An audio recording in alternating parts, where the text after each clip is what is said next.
imagine being a DJ and you hear music in a certain intense way. I'm just paraphrasing here. Okay, so you hear music in colors, let's say.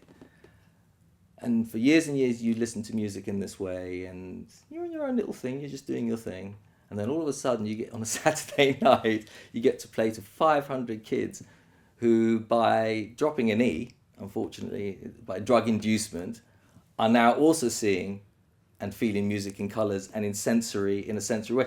So there was that constant, I was very aware of what I was doing. When I would play a track with lots of strings, I knew exactly how that would be felt, even though I was, just smoking a little joint myself. And it was wonderful to the backwards and forwards. It was like a beautiful slow motion game of table tennis. I hear strings of life and they come back, and then you give them soul to soul and and it's wonderful, and it was, what was interesting to see, that was everybody was in love with everybody. There was no more angst, because London is it's a tough city, and we do have racial tension here, whether they like to talk about it or whether they don't. It exists, and it's always existed. It's been brushed under the carpet a lot now. And back then, it was very, very tangible. My friends would be called the N-word left, right, and centre, and they would be calling white guys honkies, and it wasn't nice. And ecstasy brought everyone together. The football thugs were now chilling, and the hardcore radical brothers who were really pissed off and were angry because they were sick to death of being picked on and not being, not given access, they also chilled out. So everyone kind of got together, and that was lovely to see. That was really nice to see. Imagine we used to party 7 days a week on 7, and maybe do 2 or 3 parties on a Sunday or a Saturday, and all we wanted to do was dance. And all DJs like myself and Paul Anderson and Carl Cox, all we wanted to do is just play to you guys. It was a very interesting moment, I have to say, and it opened a lot of doors and changed a lot of things. You have to set the scene for the young viewers here. There were no mobile phones. Okay, there's no internet. Because of the problems with the police, you couldn't say where the venue is. So all the DJs are booked. We're paid in advance, and we have to meet somewhere. So let's say if it was a gig in South London somewhere, or outside South London, but within the M25 but going south, for instance, I would meet at Fabio's place in Brixton, and we'd all meet together, and we'd go up in a car, and you would drive for miles. It seemed like an eternity, but we now know the M25 actually isn't that big. So you're driving outside central London, and you keep going. Where are we going? I don't know where we're going. And you end up, in Heston, the famous Heston service station, right? So you're told to meet at Heston, and that's the first pit stop. And there'll be one of the organisers there that you might recognise. So let's say Anton, who was the reason I played at Energy, because he came to see me play at Bill Stickers. So Anton would be at the petrol station. And then we were told, you're going further up or further down, and it's second exit, and there's nothing. And then you turn right, and you're like, sure, this is the right place? And you're going off a side street, and there's no lights anywhere. But all of a sudden, you feel this vroom, vroom, vroom, and just keep going. You follow the vroom.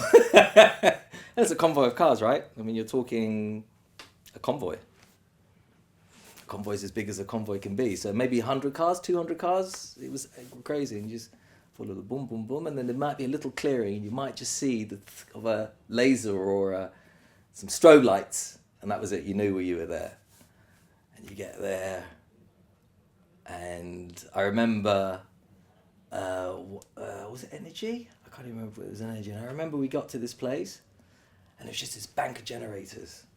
Just a wall of orange generators, the big industrial ones, and they were whirring, and they were giving off loads and loads of heat, and we went around them, and it was just this huge scaffolding for the DJ booth, and just people as far as the eye could see. It was a sight for sore eyes. It was absolutely something to behold.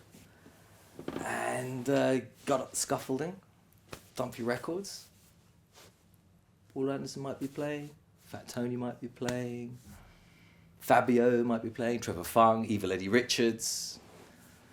And yeah, you know, Strings of Life and Alison Limerick and yeah, you know, Bang the Party, you know, Bang Bang You're Mine. When they talk about the criminal justice bill, it was about music that was repetitive and 4-on-4 beat. I mean, if you look at, you know, from 86 all the way through to about 1990, all these mad warehouse parties that were brewing to that period of Second Summer of Love, 1880, 89, the music we played was right across the board. There was nothing off limits. All it was about was how adventurous was any given DJ, how far could he take this using his skills. And people seem to have forgotten it was not about techno records. You know, yeah, we played Kraftwerk, of course, but that, you know, Tour de France, I think, had been released in 1983. We were still playing it 10 years on. The record shops sold the tickets for the venues. They also became important because that's where the flyers for the venues would also be. The record shops were very, very respected by both the DJs and the rave organizers, so they always had the inside track on anything that was going on, anything that was good. You knew. Anyone coming into town usually would be at one of these record shops, you know. It changed everyone. And I would say from a, I'm not going to say spiritual because that sounds a bit antsy-pantsy, but for the better. The governments, when they finally realised what was going on, they couldn't have everyone being in love because you can't control what's going on if everyone's getting on with each other. You know, you're able to manipulate the system with fear, and if everyone's loving each other, everyone's getting on, and there's no more racism and there's no more bigotry, and everyone's a little bit more laissez-faire, let's say, and a bit more chilled, what happens? You can't run a country with a whole generation of, and it was becoming, you know, across a generational spectrum. Every DJ was booked because what he brought to the table. Not because, oh, he can bring 20,000 people because he's famous. That didn't quite exist yet. I mean, of course, Paul Oakenfold had his own nights, he did the Limelight as well. And there were DJs that had their own nights. But the superstar DJ, the you know, what we now know, we were way off from that. It was about the music. Pretty much all the DJs I worked with, and even the American DJs I'd met, most of us became DJs. None of us planned to be DJs. We were the kid that bought the record. We were the musical nerd that bought loads of records. Whenever there was a party, yeah, bring him along. It was nothing to do with what I had originally, you know, been part of. You know, the horror stories were there, you know, gangsters.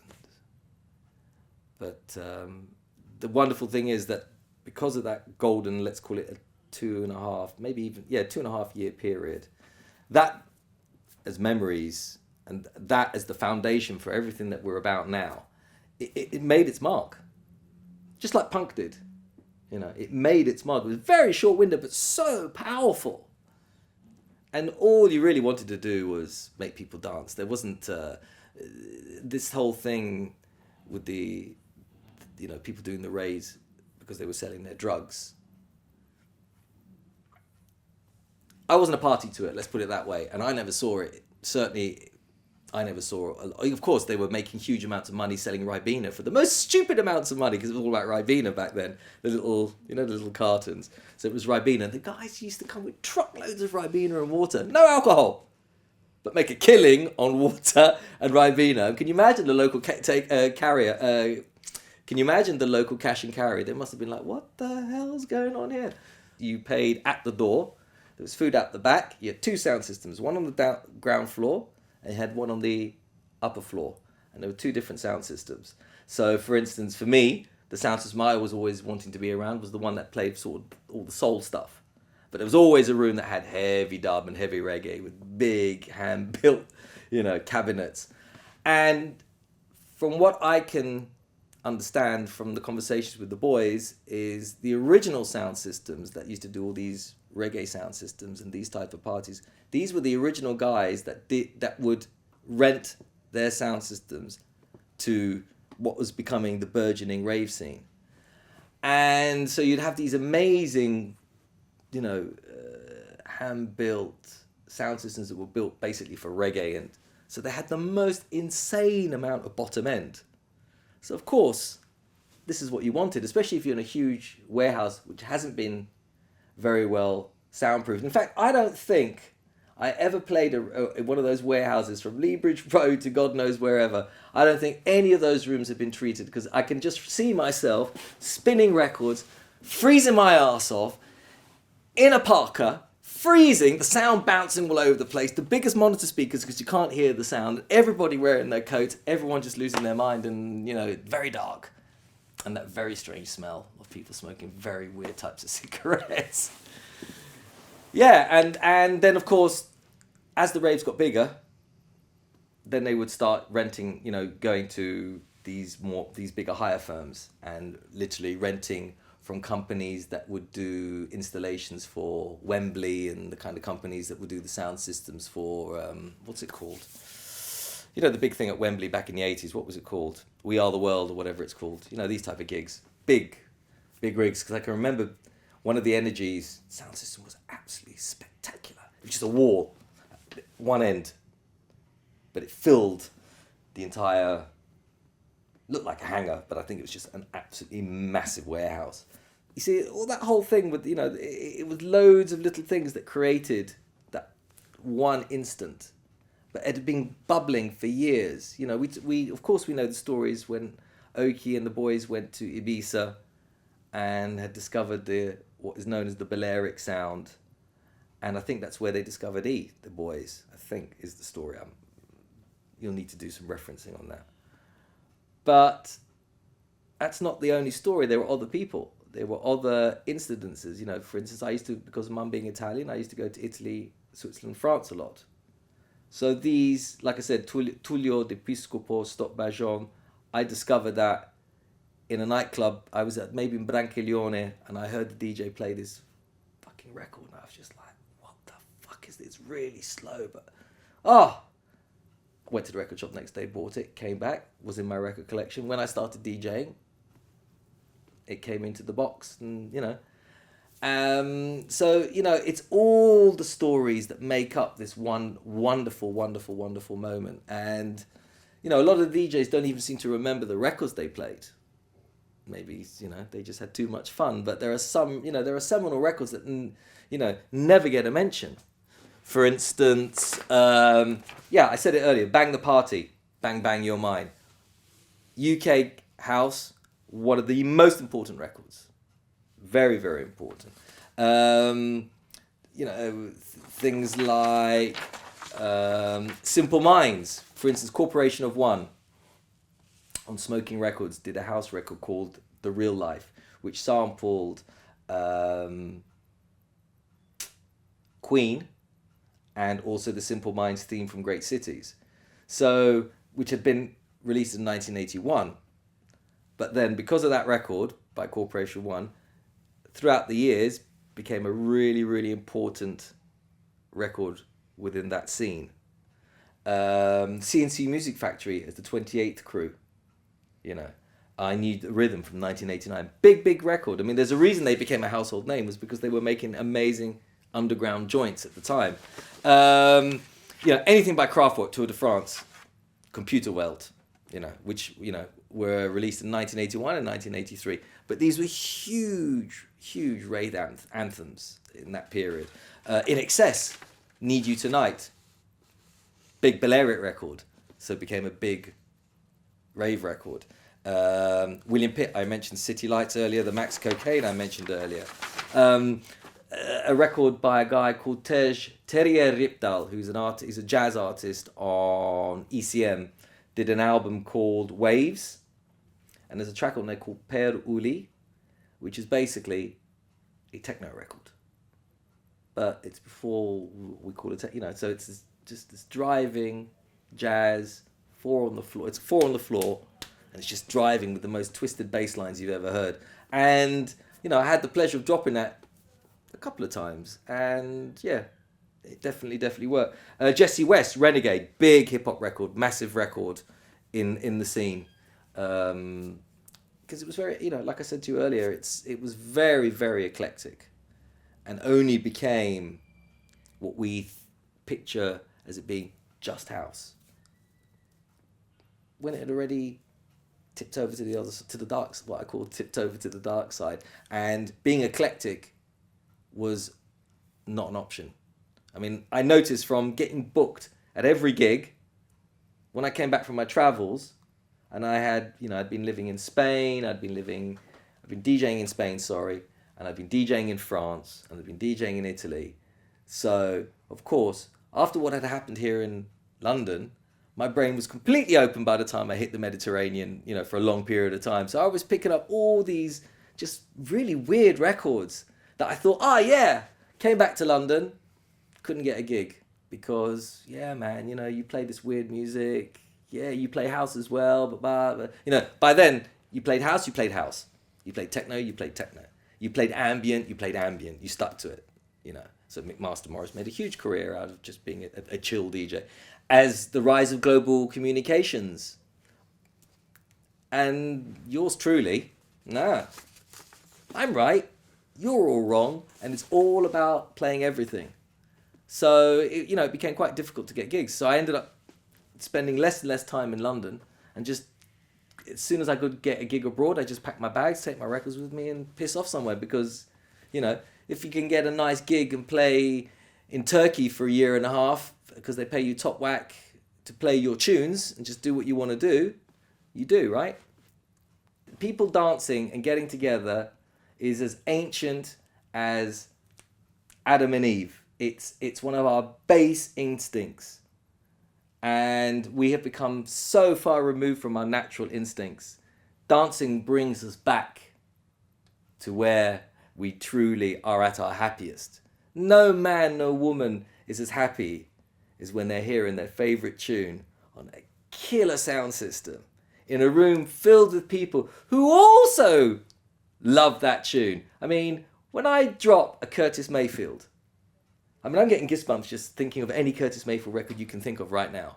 And I just drop it and step back. Even if it starts really slow but builds up, I know when they know it's Curtis Mayfield, I know what's going to happen in that room. Everyone is in that Curtis moment. Or when you play Marvin Gaye, or when you play, any given record. There's millions and millions of titles. It takes us back to, like I said, it takes us back to the one thing we are truly happy at is when we're listening to music, without a doubt. But, the powers that be, the gods, whatever, we have to do all the things. We can't spend our days just listening to music, and that takes you back to 89. That could not happen. Like what happened with punk, that wasn't going to happen for year after year after year after year. It couldn't. What were punks doing? They were pretty much doing the same, right? Living in squats, taking crazy drugs, painting their hair, listening to music constantly. And, and that's what that wonderful period was. I mean, how does one describe acid house? I mean, it's also part, it's like, how do you describe jazz? It's a thing. Acid house, from a DJ producer perspective,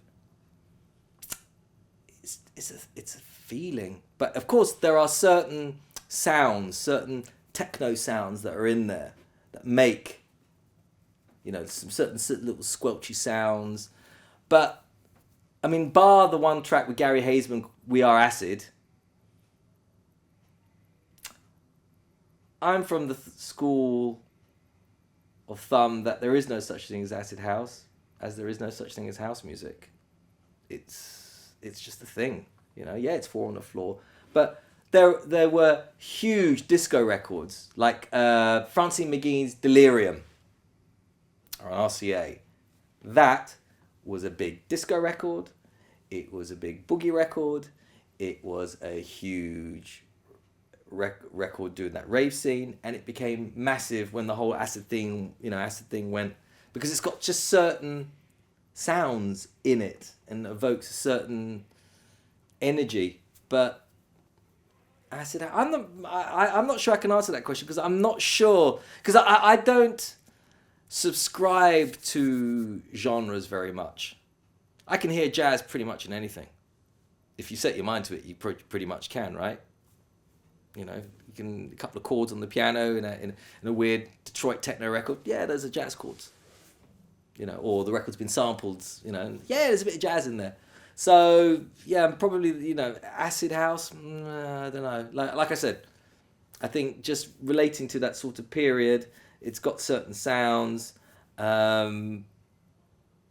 But in true essence, in essence, I can't possibly answer. I don't think I can answer the question correctly. I think you need someone like Jeff Mills or Francois Kevorkian or someone. Maybe they can answer that question a little better. Or Sven Vath, he'd be a good one. Well, I mean, the thing with that, the thing with this whole acid jazz story is, of course, is that Jean-Luc Ponty's record In the Fast Lane was an album track. It came out on this album in 1988, 89. Right, that weekend, same weekend as French Kiss, let's say. And there's this mad, fucked up, violent, violin, 3.5 minute, 4 on the floor record. And it, again, was a massive record for all of us. I mean, everybody played this record. And the story goes that he played this tune and shouted on the mic, "This is acid jazz." Because, of course, you've got the mad, modern, extreme synthesizer sounds mixed in with, well, it's a jazz record, because it's by a jazz musician. Jean-Luc Ponty's a jazz violinist.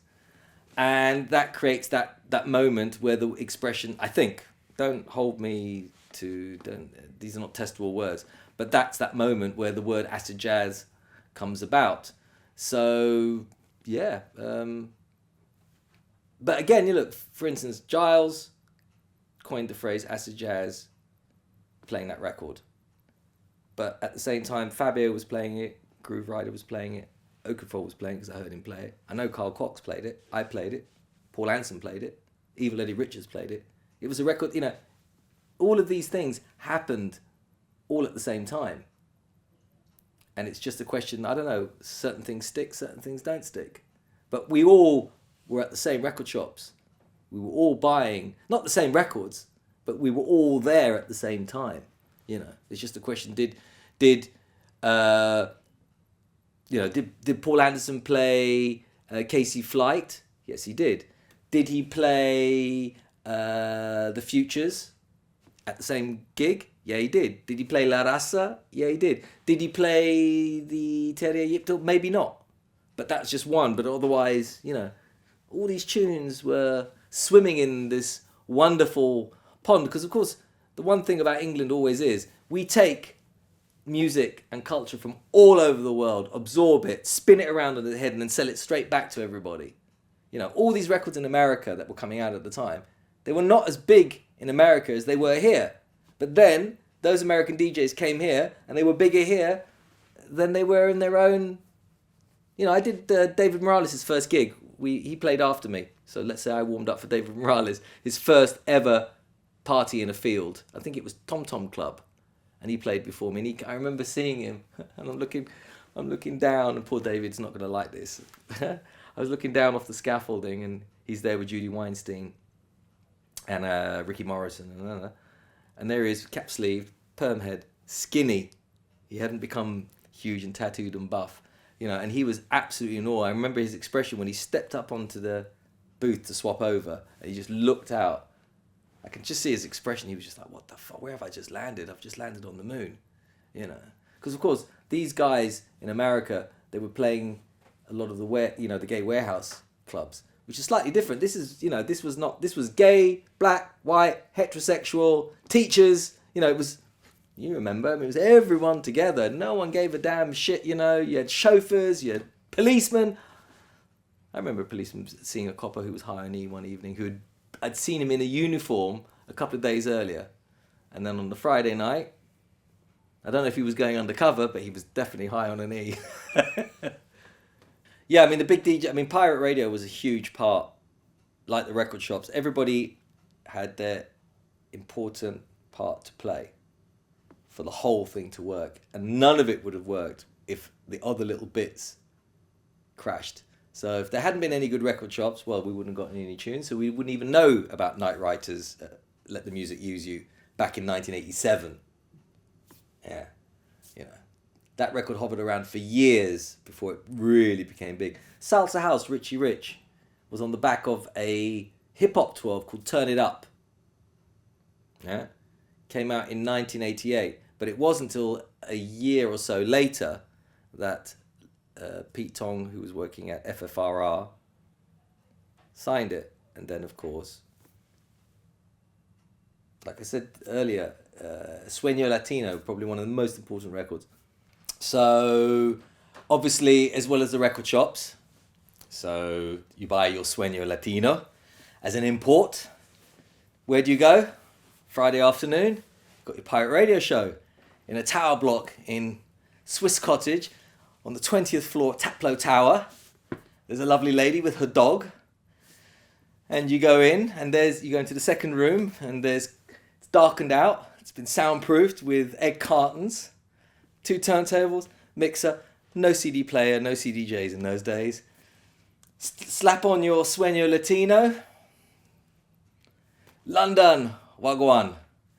And from that to Unique 3, and from that to Salsa House. So, you know, the pirate radio stations, again, were a point of reference for the young budding raver.